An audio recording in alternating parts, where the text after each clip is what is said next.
আজকে আমরা ক্লাস 9-এর যে বিষয়টা নিয়ে আলোচনা করব সেটা হলো নিউটনের প্রথম গতিসূত্র।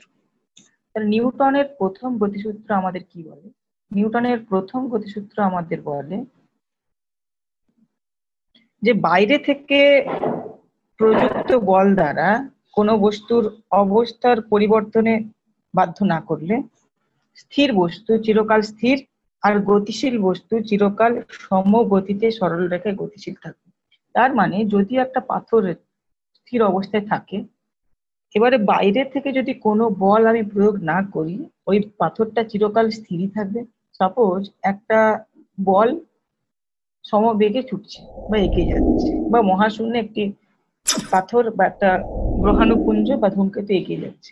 এবারে যদি আমি বাইরে থেকে কোনো বল দ্বারা ওকে না আটকাই, মানে বাইরে থেকে কোনো বল প্রয়োগ না করি, তাহলে ওই ধূমকেতুটা চিরকাল চলতেই থাকবে। ব্যাপারটা এরকম। তার মানে কি, স্থির বস্তু চিরকাল স্থির, গতিশীল বস্তু চিরকাল গতিশীল থাকবে যদি বাইরে থেকে কোনো বল প্রযুক্ত না করি। তাহলে এখান থেকে আমরা কি পেতে পারি? এখান থেকে বল বলে একটা শব্দ আমরা জানলাম, সেই বলের গুণগত সংজ্ঞা আমরা জানতে পারি। সেটা কি? দেখো, যেটা প্রয়োগ করলে কি হয়, বাইরে থেকে একটা জিনিস প্রয়োগ করছি যেটার জন্য স্থির বস্তুটা গতিশীল হচ্ছে আর গতিশীল বস্তুটা স্থির হচ্ছে। তার মানে কি, বাইরে থেকে যা প্রয়োগ করলে কোন স্থির বস্তু সচল হয়, অথবা কোন সমবেগে সরল রেখায় গতিশীল বস্তু তার বেগের মান বা অভিমুখ পরিবর্তন করে বা স্থির হয়, তাকেই বলবো আমরা বল। ঠিক আছে? যেমন বলের এক্সাম্পল কি হবে? বলের এক্সাম্পল, সাপোজ একটা গাড়িকে তুমি টেনে নিয়ে যাচ্ছ, মানে স্থির বস্তুটাকে কিছু একটা দিচ্ছ, টেনে নিয়ে যাচ্ছ, বা সাপোজ একটা বড় পাথর আছে, সেটাকে অনেকজন মিলে ধাক্কা দিয়ে ঠেলে ঠেলে নিয়ে যাচ্ছে। এগুলো সব বলের উদাহরণ। ঠিক আছে? এবারে বল তাহলে কি করছে? বল কতগুলো জিনিস করছে। কি জিনিস? বল প্রথম কি করছে? স্থির বস্তুকে গতিশীল, স্থির বস্তুকে গতিশীল করছে। সেকেন্ড কি করছে? সচল বস্তুকে স্থির করার প্রচেষ্টা করছে, প্রয়াস করছে। আর কি করতে পারে? দেখো, আর কি করতে পারে বল? সাপোজ যদি কোনো একটা বস্তু ধীর গতিতে আসছে, ধীর গতিতে এগোচ্ছে, এবার আমি কি করলাম, পিছন থেকে যদি একটা বল প্রয়োগ করি, ও কি করতে পারে? ও দ্রুতি বাড়ানো যেতে পারে। আর উল্টোটা করতে পারি, সাপোজ একটা বস্তু এগোচ্ছে ধীর একটা গতিতে বা দ্রুতিতে, আমি কি করলাম, সামনের দিক থেকে একটা বল প্রয়োগ করলাম, ওর গতিবেগ কমে যেতে পারে বা দ্রুতি কমে যেতে পারে। এই সমস্ত ব্যাপারগুলো আমরা করতে পারি। এবার যেটা আসবে সেটা হচ্ছে কার্যকর বল আর প্রতিবিত বল। দেখো, এর আগে যে এক্সাম্পলটা দেওয়া হলো, সাপোজ একটা ফুটবল আছে, ফুটবলে আমি কি করলাম, একটা জোরে লাত মারলাম। তার মানে কি, ফুটবলে হচ্ছে কি, আমি একটা বল প্রয়োগ করলাম, ওই ফুটবলটা এগোতে থাকলো। সেকেন্ড কেস, সাপোজ একটা বল গড়িয়ে গড়িয়ে যাচ্ছে ফুটবল, আমি ছুটে এসে আরেকটা লাত মারলাম, সেই বলটার গতিবেগ বেড়ে গেল। ঠিক আছে? সেকেন্ড, এই একটা দিক ফার্স্ট। সেকেন্ড দিকটা, সাপোজ একটা ফুটবল সামনের দিকে গড়িয়ে গড়িয়ে আসছে, আমি এখানে দাঁড়িয়ে আছি, এখানে দাঁড়িয়ে আমি পায়ে করে পাটা সামনের দিকে এগোলাম, যার জন্য কি বলটা এগিয়ে আসছিল, এখানে এসে দাঁড়িয়ে গেল। অথবা বলটা আসছে দ্রুত গতিতে, আমি এখানে পায়ে করে একটা শট মারলাম, বলটা এই দিকে আসছিল কিন্তু ও গতিবেগ পরিবর্তন করে পিছন দিকে চলে গেল। এখানে দুটো কেস হলো। এইখানে দেখো, এইখানে কি হলো, এইখানে হচ্ছে আমি বলটা এগোচ্ছিল বা বলটা স্থির ছিল, আমি পায়ে করে মারলাম। এখানে কি বলটা সামনের দিকে আছে, আমি ওই দিকেই একটা শট মারলাম। এখানে কি, এখানে বলটা সামনের দিকে এগোচ্ছিল, বলটা যেদিকে এগোচ্ছিল তার উল্টো দিকে আমি একটা বল প্রয়োগ করলাম পা দিয়ে, যার জন্য কি বলটা ওখানে দাঁড়িয়ে গেল। এই বলটা অবশ্যই স্বল্প মানে, মানে এই বল ফুটবলটা যে বল প্রয়োগ করার জন্য ও এগোচ্ছিল, আমি সেই পরিমাণ বল উল্টো দিক থেকে প্রয়োগ করার জন্য বলটা দাঁড়িয়ে গেল। এখানে কি, এখানে হলো কি, সাপোজ ফুটবলটা F1 আর আমি বল প্রয়োগ করলাম F2, এখানে F1 সমান F2 হলো। এখানে কি, F1 বল প্রয়োগ করার জন্য ফুটবলটা সামনের দিকে এগোচ্ছিল, আমি এপাশ থেকে একটা F2 বল প্রয়োগ করলাম। এবার F1 এর চেয়ে যদি F2 বলটা বেশি হয়, তখন ফুটবলটা ব্যাক করে এদিকে চলে আসবে। এখানে কি হয়েছিল, এখানে F2টা হচ্ছে গিয়ে 0, এখানে F1 আমি পায়ে করে মেরেছিলাম, তাহলে কি F2 কোনো বল ছিল না, F1টা আমার এদিকে ছিল, সুতরাং ফুটবলটা এদিকে এগোলো। এই কেসটায় কি হলো, এই কেসটায় এই বলটা সাপোজ F2 গতিতে সামনের দিকে এগোচ্ছিল, আমি কি করলাম, F1 একটা বল দিলাম। এবার F1 বলটা F2 চেয়ে যেহেতু বেশি, ওই জন্য কি এর প্রথমে যে গতিবেগ নিয়ে এগোচ্ছিল, এ কি করলো, এই ভেলোসিটিটা তারপরে বেড়ে গেল F1 বলটা প্রয়োগ করার জন্য। এখানে এই সমস্ত ব্যাপারগুলো হলো। এখানে দেখো প্রথমে কি হলো, যে এই ক্ষেত্রে একটা বল প্রয়োগ করার ফলে ফুটবলটা এগোচ্ছিল, আমি এখানে আটকে দিলাম। তার মানে কি, এখানে এই ফুটবলটা যদি একটা বস্তুকণা হয়, এই বস্তুকণার ওপর একসঙ্গে একাধিক বল প্রয়োগ করা হলো। বল প্রয়োগ করার ফলে কি হলো, এই ফুটবলটা স্থির হয়ে গেল। ঠিক আছে, এই ব্যাপারটা হলো প্রতিমিত বল। তার মানে কি, একদিক থেকে বল আসছে, উল্টো দিক থেকে আমি সমমানের বল প্রয়োগ করছি, বস্তুটা থেমে যাবে। কার্যকর বলটা কি, এইখানে একটা ফুটবল সামনের দিকে এগোচ্ছিল, আমি পেছন থেকে এসে তার যে বল প্রয়োগ করার ফলে ফুটবলটা এগোচ্ছিল, আমি তার চেয়ে একটা বেশি বল প্রয়োগ করলে ও সামনের দিকে এগোলো। মানে আমি যে বলটা প্রয়োগ করলাম, যেদিকে প্রয়োগ করলাম সেই দিকে ওর এগোনোটা হলো বা তার লব্ধিটা হলো। এই জন্য এইটা হলো কার্যকরী বল। একই রকম ভাবে এখানে আমার দিকে বলটা আসছে, বলটার গতিবেগের অভিমুখটা অন্যদিকে, বা বলটা যে বল নিয়ে সামনের দিকে এগোচ্ছে সেটা একদিকে, আমি যে ফুটবলে পায়ে শটটা মারছি সেটার ডিরেকশনটা অন্যদিকে, আমি আমার ডিরেকশনে ওই বলটার অভিমুখ বদলাতে বাধ্য করলাম। তার মানে কি, এটা হলো একটা কার্যকর বল, আমি পা দিয়ে যে শটটা মারলাম। তাহলে এখানে আমরা দুটো বল পেলাম, একটা হলো কি, একটা প্রতিমিত বল, একটা কার্যকর বল। তাহলে প্রতিমিত বল কাকে বলবো, যে কোনো বস্তুকণার ওপর যদি একাধিক বল একসঙ্গে ক্রিয়া করে, যদি তার ফলে বস্তুকণাটা তিনটে কেস হতে পারে, হয় স্থির হয়ে যায়, অথবা সমবেগে চলে, অথবা সমদ্রুতিতে চলে। এই তিনটে কেস যদি হয়, তখন বলবো যে ওই বস্তুকণার ওপর ওই মুহূর্তে একটি প্রতিমিত বল ক্রিয়া করছে।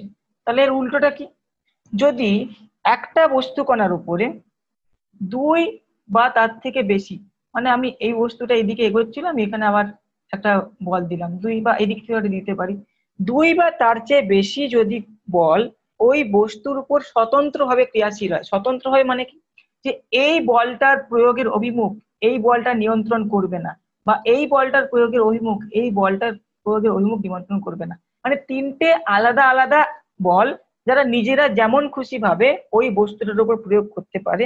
অবশ্যই সেটা একটা কনস্ট্যান্ট মানের প্রয়োগ করার ফল পরে যদি কি হয়, যদি একটি বল ওই এককভাবে ওই বস্তুর উপর ক্রিয়া করলে, মানে একটি বল ওই বস্তুর উপর এককভাবে ক্রিয়া করলে যে ফল উৎপন্ন হয়, তার মানে কি, সাপোজ প্রথমে সেকেন্ড উদাহরণটা ছিল, একটা বল সামনের দিকে এগোচ্ছে, ফুটবল, সেই ফুটবলটাকে আমি একটা বল প্রয়োগ করেছি, যে ফুটবলটা ওই বল প্রয়োগের ফলে যে সামনের দিকে এগোচ্ছে, সেই এগোনোর ফলে একটি ফল উৎপন্ন হয়েছে, যার ফলে বলটা প্রয়োগ করার ফলে একটা ফল উৎপন্ন হয়েছে, যে ফলের জন্য ফুটবলটা সামনের দিকে এগোচ্ছে। এবারে কি হচ্ছে, যে একটি বস্তুর উপর ক্রিয়া করলে ওই বলগুলো এককভাবে ওই বস্তুর উপর ক্রিয়া করলে যে ফলটা উৎপন্ন হবে, তাহলে কি হয়, যে ফলটা মানে কি, এর আগে যে বলটা ছিল তারপরে যে বলটা, এই দুটো বল একসঙ্গে ক্রিয়া করলে যদি আমি এই দুটো বলের যোগফল আমরা বের করতে পারি, তখন সেটাকে আমরা বলবো যে লব্ধি বল। এই বলটা প্রয়োগ করেছিল, প্রথমে ফুটবলটা একটা বল নিয়ে এগোচ্ছিল, আমি পায়ে করে একটা বল দিয়েছি, তাহলে আমরা লব্ধি বল কি পাবো, এটা যোগফল বের করে করতে পারবো। তখন যে যোগফলটাকে, মানে দুই বা তার বেশি বলের যে যোগফলটাকে, তাকে আমরা বলবো লব্ধি বল বা কার্যকর বল। যেমন উদাহরণ কি হবে, একটা প্রতিমিত বলের উদাহরণ কি হবে, সাপোজ একটা আমরা বেলুন নিয়েছি, বেলুনকে আমি এই দিক দিয়ে চাপ দিচ্ছি, এই দিক দিয়ে চাপ দিচ্ছি, এবার যদি বাঁ হাতে করে ডান হাতে করে দু হাতে করে ধরেছি, এদিকে এফ চাপ দিচ্ছি, এই পাশে এফ চাপ দিচ্ছি, তখন সে বলটা প্রতিমিত বল হবে। কিন্তু সাপোজ একটা বেলুন এখানে আমি ধরে রেখেছি, যদি এক হাতে করে এটাকে চাপ দিই, তাহলে কি হবে, বেলুনটা এইদিকে সরে যাবে, কিন্তু আমি দু হাতে করে যদি চাপ দিই, ও যাবে না, এই একই জায়গায় থেকে যাবে, এটা হলো প্রতিমিত বল। এবার আসবে বলের সংযোজন। বলের সংযোজন ব্যাপারটা কি? যখন এক বা একাধিক বলকে আমরা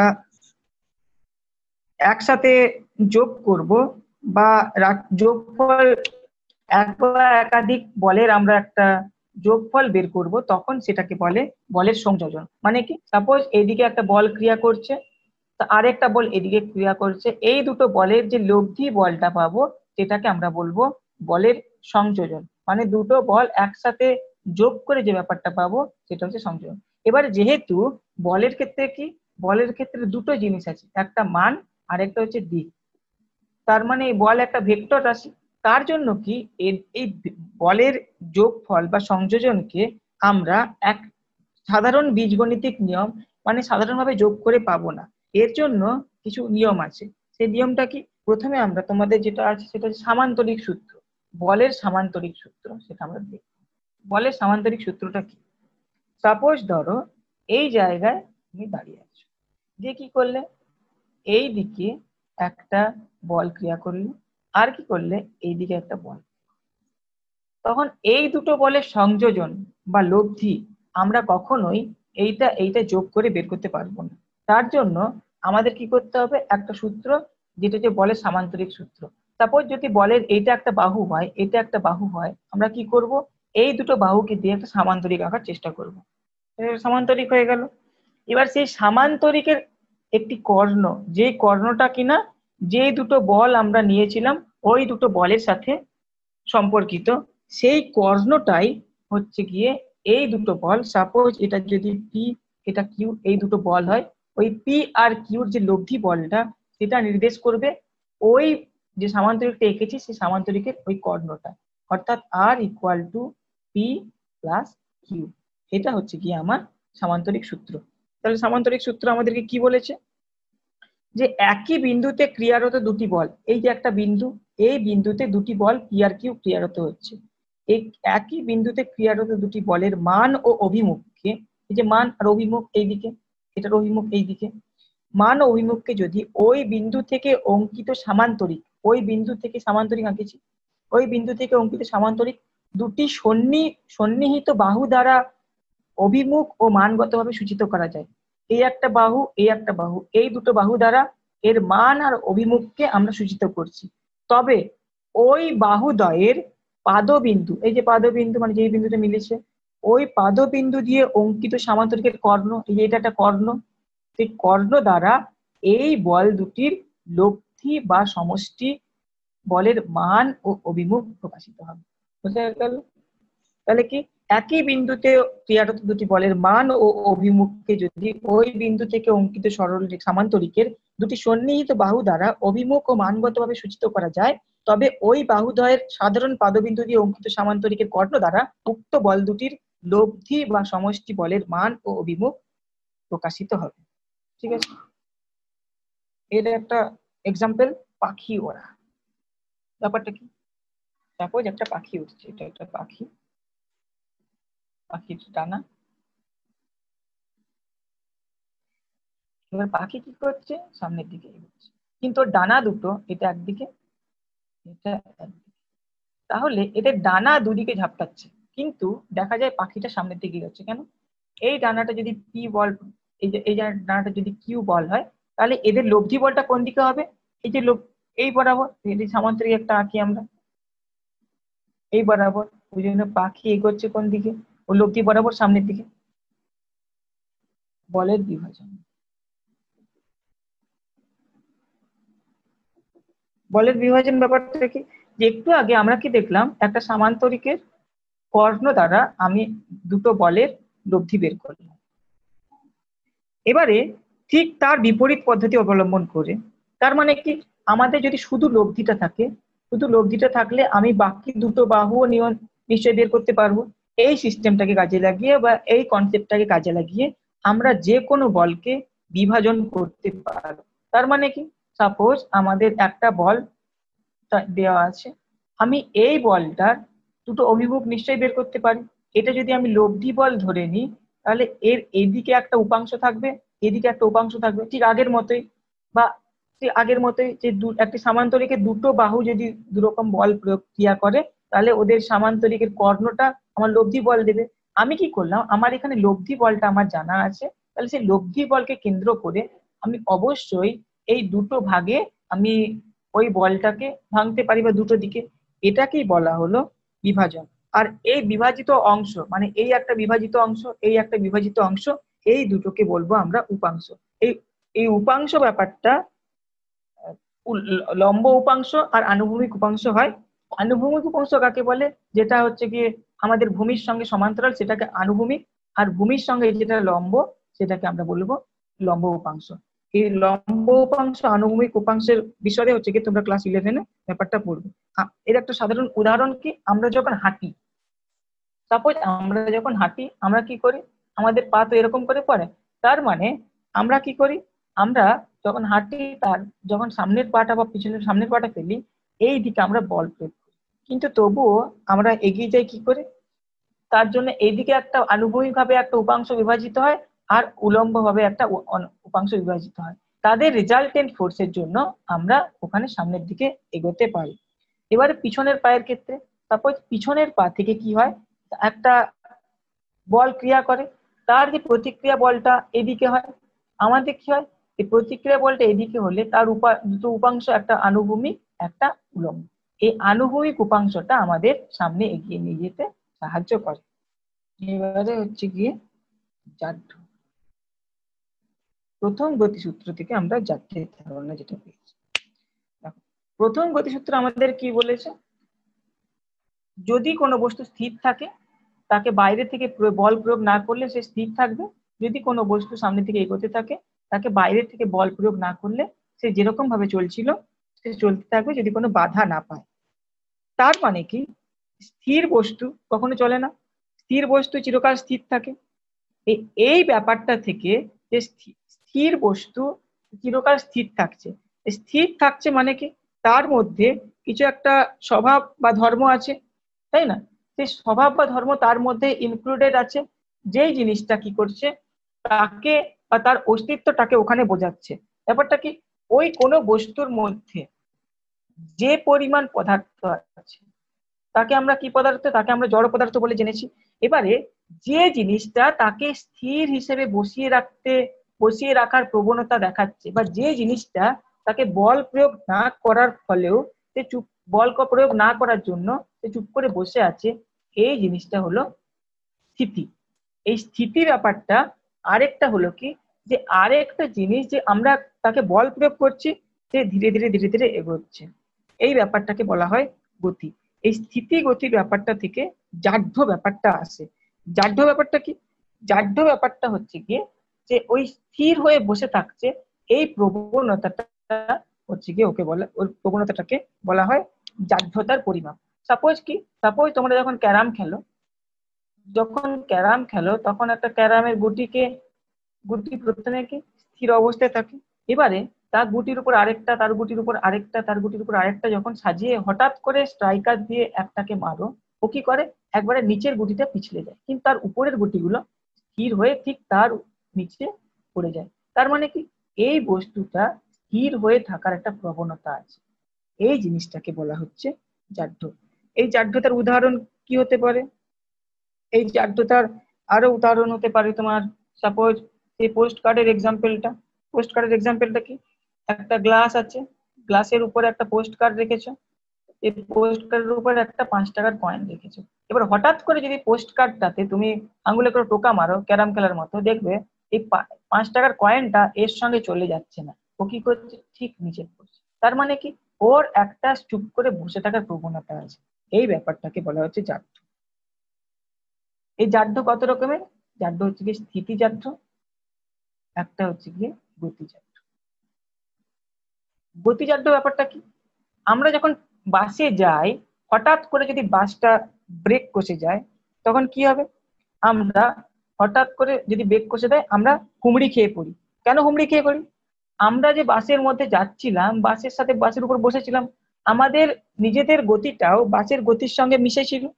এবার হঠাৎ করে যখন ব্রেকটা কষলো, আমাদের নিজস্ব যে গতিটা ছিল সেই গতিটা আমাদেরকে এগিয়ে নিয়ে যাওয়ার চেষ্টা করবে, কিন্তু হঠাৎ করে ব্রেকটা কষে দেওয়ার জন্য আমাদের আভ্যন্তরে আমাদের মধ্যেকার যে গতিশীল ধর্মটা আমাদেরকে কিছুটা এগিয়ে নিয়ে যাওয়ার প্রবণতাটা ছিল সেটাকে বলা হচ্ছে গিয়ে গতিজাড্য।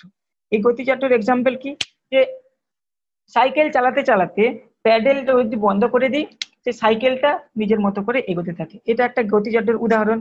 আর কি হতে পারে, যে আমরা যখন মাঠে ছুটি 100 মিটার ছুটি, ঠিক 100 মিটারের যে লাইনগুলো রিলে গুলো করা থাকে, সেই রিলে গুলোতে একবারে 100 মিটারে থেমে পৌঁছে আমরা থেমে যাই না, আমাদেরকে কিছুটা এগিয়ে যেতে হয়। এইটা হচ্ছে গিয়ে গতিজাড্য আমাদেরকে সামনের দিকে এগিয়ে নিয়ে যায়। এর আরেকটা এক্সাম্পল কি, আমাদের ঘরে যখন পাখা চলে, পাখাটা যখন বন্ধ করে দিই, তখন কিছুক্ষণ সুইচ বন্ধ করার কিছুক্ষণ পরেও পাখাটা ঘুরতে থাকে। এই হলো তোমাদের আজকের ক্লাসে নিউটনের প্রথম গতিসূত্র, তার সঙ্গে বলের ধারণা, উপাংশ আর গতিজাড্যের আর স্থিতিজাড্যের ধারণা। পরবর্তীকালে তোমরা নিউটনের দ্বিতীয় গতিসূত্র বাকিটা পড়বে, তোমরা টেক্সট বইটা ভালো করে পড়বে, তারপরে কোনো প্রশ্ন থাকলে আমাদের জানিও।